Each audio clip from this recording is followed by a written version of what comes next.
దేశంలో గుర్తింపు పొందిన ప్రాంతీయ పార్టీగా జనసేన పార్టీ అవతరించింది. పార్టీ స్థాపించిన దగ్గర నుంచి రిజిస్టర్ పార్టీగా నమోదైన జనసేన 2019లో ప్రాంతీయ పార్టీగా గుర్తింపు పొందే ఛాన్స్ మిస్ చేసుకుంది.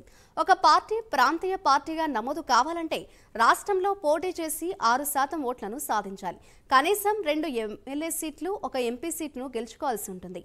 అలాంటి పార్టీ గుర్తింపు కోసం ఈసీకి అప్లై చేసుకుంటే ఆ పార్టీ గుర్తును ఫ్రీజ్ చేసి ప్రాంతీయ పార్టీగా ప్రకటిస్తుంది.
రెండు 2019లో ప్రాంతీయ పార్టీగా గుర్తింపు తెచ్చుకునే అవకాశం జనసేనకు మిస్ అయింది.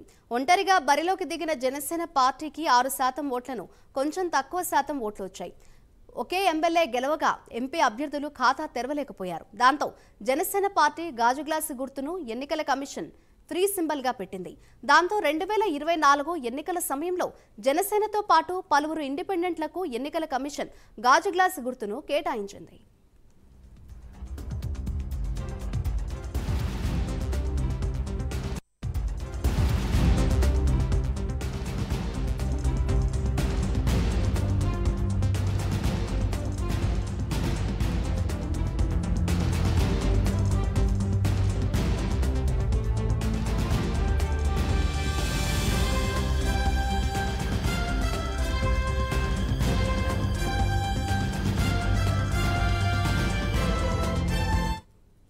ఈసారి ఎన్నికల్లో 21 స్థానాల్లో పోటీ చేసిన జనసేన అన్ని చోట్ల విక్టరీ సాధించింది. అంతేకాకుండా 8% పైగా ఓట్లను సాధించింది. పార్లమెంట్ ఎన్నికల్లోనూ పోటీ చేసిన 2 సీట్లను కైవసం చేసుకుంది. దాంతో ఎన్నికల కమిషన్ పెట్టిన నిబంధనలు అన్ని జనసేన పూర్తి చేయడంతో ప్రాంతీయ పార్టీగా ఈసీ గుర్తింపు ఇచ్చే అవకాశం ఉంది. ఇప్పుడు జనసేన పార్టీ అప్లై చేసుకుంటే రిజిస్టర్ పార్టీగా ఉన్న జనసేనను ప్రాంతీయ పార్టీగా గుర్తిస్తూ ఈసీ ఉత్తర్వులు జారీ చేస్తుంది.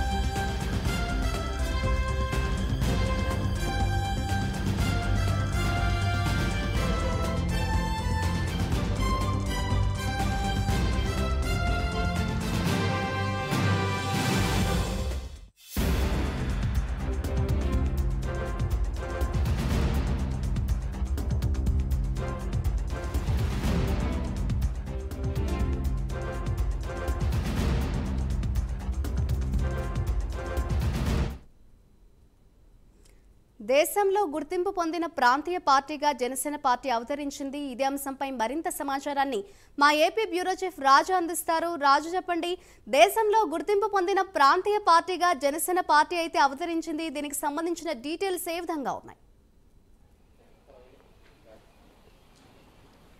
రైట్ మాధురి, మొత్తం మీద ఇప్పటి వరకు అనేక బాలారిష్టాలు, అంతేకాకుండా విమర్శలు దాటుకొని ఇవాళ జనసేన ఆంధ్రప్రదేశ్లో ఒక అతిపెద్ద పార్టీగా అవతరించినటువంటి పరిస్థితి. ఒకానొక దశలో చెప్పాలంటే 19 ఎన్నికల సందర్భంలో జనసేన పార్టీ ఒక్క స్థానంలోనే గెలుపొందింది. అంతేకాకుండా పవన్ కళ్యాణ్ 2 చోట్ల పోటీ చేస్తే 2 చోట్ల కూడా ఓడిపోయినటువంటి పరిస్థితి. అప్పటి నుంచి కూడా జనసేనని అనేక రకాలుగా ఇబ్బందులు పెడుతూ వచ్చారు. రీసెంట్గా 2024 ఎన్నికల సందర్భంగా కూడా ఎస్పెషల్లీ జనసేనకు సంబంధించినటువంటి సింబల్ విషయంలో అనేక ఇబ్బందులు కూడా పెట్టినటువంటి పరిస్థితి. ఎక్కడైతే జనసేన అభ్యర్థులు పోటీ చేయనటువంటి ప్రాంతాలు ఉంటాయో అక్కడ గాజు గ్లాసు గుర్తుని కామన్ సింబల్గా ప్రకటించారు. సో దీనివల్ల ఖచ్చితంగా అక్కడ టీడీపీకి సంబంధించినటువంటి ఓట్ షేరింగ్ జరగకుండా అడ్డుకోవాలని చెప్పేసి ప్రయత్నాలు చేసినటువంటి పరిస్థితి. అయితే నిన్న వచ్చినటువంటి ఫలితాలతోటి జనసేనకు ఒక రకంగా చెప్పాలంటే ఒక ఆనందాన్ని ఇచ్చేటటువంటి అంశం. ఎందుకంటే నిన్న 21 అసెంబ్లీ స్థానాలు అలాగే 2 పార్లమెంటు స్థానాలు క్లీన్ స్వీప్ చేసినటువంటి సిచ్యువేషన్ నేపథ్యంలో జనసేనకి కామన్ సింబల్గా ఉన్నటువంటి గాజు గ్లాసు ఇంకా శాశ్వత గుర్తుగా ఉండబోతోంది. ఎందుకంటే ఎన్నికల సంఘం నిబంధనల మేరకు లోక్సభ అలాగే అసెంబ్లీ ఎన్నికల్లో 6% చొప్పున ఓట్లు వచ్చి ఉంటే సో అప్పుడు వాళ్ళకి ఆ సింబల్ రిజర్వ్ అవుతుంది. అయితే ఇప్పటి వరకు కూడా అలాంటి పరిస్థితి లేదు. కానీ నిన్న వచ్చినటువంటి ఫలితాల్లో భారీ ఎత్తున ఓటు షేర్ చేసుకోవడమే కాకుండా 21 ఎమ్మెల్యే స్థానాల్లో అలాగే 2 ఎంపీ స్థానాల్లో జనసేన గెలుపొందినటువంటి పరిస్థితి. కేవలం 6% ఓటు షేరే కాదు, దాదాపు 2 ఎమ్మెల్యేలు అలాగే 1 ఎంపీ స్థానం దక్కించుకున్నట్లయితే ఆ సింబల్ అంటే అందరికీ రిజర్వ్ అయ్యేటటువంటి అవకాశాలు ఉన్నాయి. అయితే నిన్న వచ్చినటువంటి ఫలితాలతోటి ఒక రకంగా చెప్పాలంటే సింబల్ టెన్షన్ జనసేనకు తీరిపోయిందని చెప్పుకోవచ్చు. ఇక నుంచి గాజు గ్లాసు గుర్తు అనేది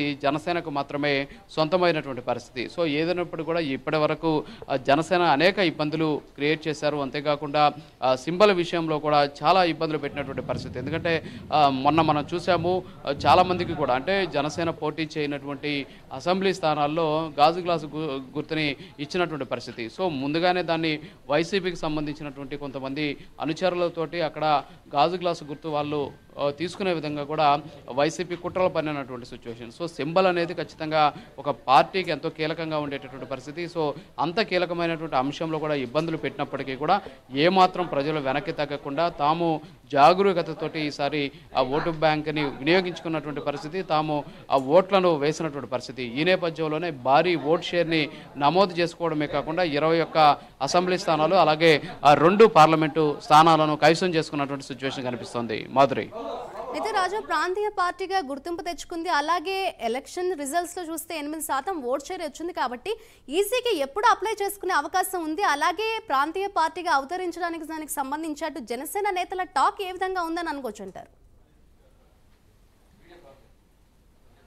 అయితే ఖచ్చితంగా ఎందుకంటే ఇప్పటి వరకు కూడా అంటే నిన్న ఫలితాలు వచ్చాయి. సో నిన్న ఫలితాలు వచ్చినటువంటి నేపథ్యంలో ఓట్ షేర్కి సంబంధించి ఎస్పెషల్లీ 6% ఓట్ షేర్ ఉండాలి. సో ఓటింగ్ పర్సంటేజ్ 6%గానే ఉంటే 6% ఉండడంతో పాటు 2 ఎమ్మెల్యే స్థానాలు అలాగే 1 ఎంపీ స్థానాలు గెలుపొంది ఉండాల్సినటువంటి సిచ్యువేషన్ ఉంది.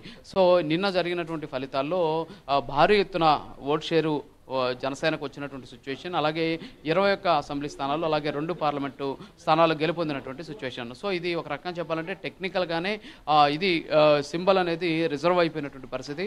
సో దీనికి సంబంధించి ఇప్పటికే ఏదైతే ఎలక్షన్ కమిషన్ జనసేనకి తాముకు వచ్చినటువంటి ఓట్ షేరు అలాగే సీట్లకు సంబంధించినటువంటి అంశానికి సంబంధించి కామన్ సింబల్గా ఉన్నటువంటి గాజు గ్లాస్ని రిజర్వ్ సింబల్ చేయడానికి తమకున్నటువంటి అభ్యంతరాలు కావచ్చు, అంతేకాకుండా వాళ్ళకి ఏ విధమైనటువంటి అభ్యంతరం ఉన్నా సరే చెప్పాలని చెప్పి కోరుతుంది. సో కోరిన తర్వాత జనసేన ఆ సింబల్ని తమకు రిజర్వ్ చేయాలని చెప్పేసి కోరేటటువంటి సిచ్యువేషన్ ఉంది. సో కాబట్టి ఎన్నికల సంఘం ఆదేశానుసారం ఖచ్చితంగా జనసేనకు సంబంధించి జనసేన లీగల్ టీం కావచ్చు, అంతేకాకుండా పొలిటికల్ అఫైర్స్ చూసేటటువంటి కమిటీ ఈ అంశాన్ని ఎలక్షన్ కమిషన్ దృష్టి తీసుకెళ్తుంది. సో ఎన్నికల సంఘం గాజు గ్లాసు గుర్తుని జనసేనకు కేటాయించేటటువంటి పరిస్థితి. సో వన్స్ కామన్ సింబల్గా కేటాయించిన తర్వాత ఇప్పటికే రాష్ట్రంలో దాదాపు సుస్థిరతను సాధించినటువంటి జనసేన పార్టీ ఇది దాదాపుగా కూడా లైఫ్ లాంగ్ ఇదే గాజు గ్లాసు గుర్తు కొనసాగేటటువంటి అవకాశాలు కనిపిస్తున్నాయి. మాధురి.